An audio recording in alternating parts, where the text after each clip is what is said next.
Hey guys, free pick time. All right, back with another free play. So we picked up yet another winner yesterday, guys, making it 8 straight winners in a row, going for 9 in a row today. During this run, we've done it just about every single way. We've had WNBA, we've had Major League Baseball, we've had sides, we've had totals, we've had favorites, we've had underdogs. Going back with another baseball play. And not only that, guys, I'm going to walk you through how I determine this play has value through reverse engineering. And we're going to talk about that in just a second. Before we jump in, guys, again, another winning day yesterday in Masterclass. If you're interested in doing some reinvestment here, guys, benderwins.com, 99 bucks a month gets you my full card every single day.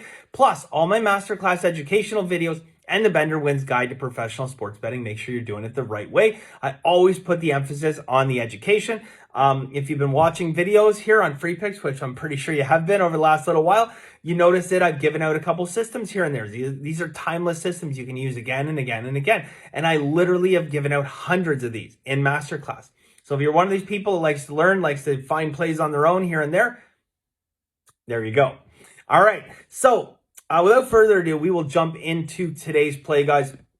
Now, for tomorrow, there will not be a free play. Okay, so as soon as I finish Masterclass tomorrow, and get my consensus group call done, I am out the door, like down to the second. So there will not be a free play tomorrow. I'm not going to have a chance to do it. So this is a situation we find ourselves in. Okay, we're either going to be sitting on a streak of 9 straight winners and going to have to take a day off, and the suspense will build, or you know what, we get a break off after this incredible run.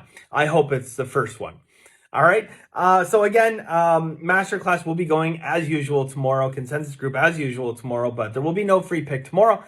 No worries. I shall return. Well, depending on TikTok.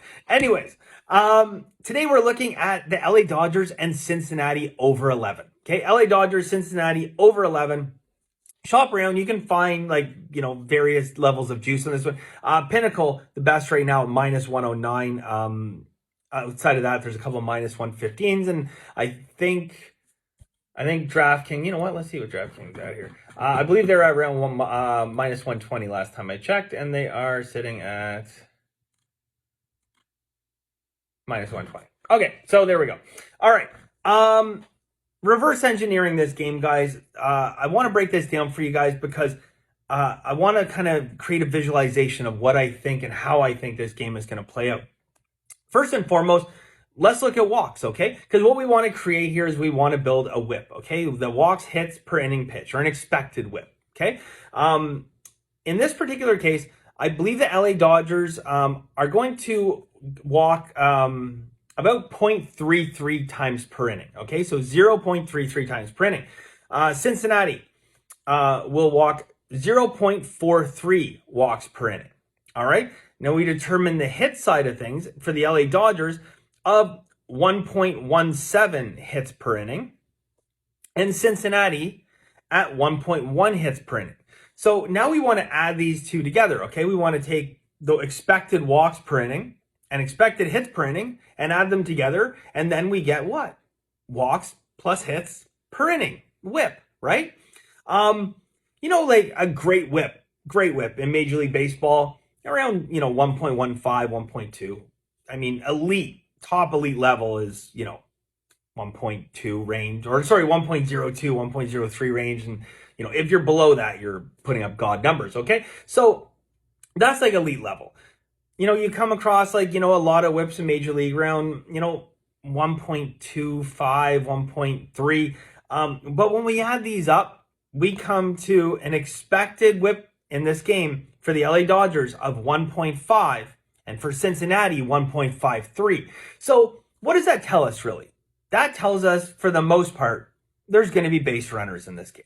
All right? Now, having base runners, as we know, doesn't give you runs. We're not betting hits total over here. We're betting the total over. So having base runners on its own, not necessarily going to do the trick. Yeah, you can do hits parade and, keep driving people in, but the real jumps that I think we're going to find here, guys, is not only do we have runners on base, but the hitting conditions today should show a 17 to 19% increase in home runs, which should give us about a 1.1 run edge in this game. Or if you divide 1.1 run into 11, it's a 10% edge. And you're never going to walk away from a 10% edge in sports betting. It's a very, very attractive value. So that's more or less, again, reverse engineering.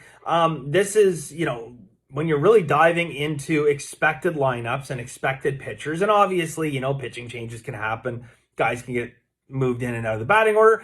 But again, you're looking at a very, large sample size and stuff. So, the variance is small, right? Even if they take out a top player and put in a bottom player, okay, fine. You're going to adjust your hits down from, 1.17 down to 1.11, right? I mean, it's still a drop, but it's not a significant drop, especially when you're talking about whips of 1.5 and 1.53 and 17 to 19% increase in home runs. Okay. So, we've seen quite a bit of steam come in on the over already. And I get it. I get it. I think this is a game where you can expect over the long term, this game to be played out a ton of times, like million times, right around 12.1 runs. Okay. Gives us a full 1.1 run edge. And that might not sound like a lot to people who are newer to sports betting, but I can assure you, when you have a full run edge, that is significant.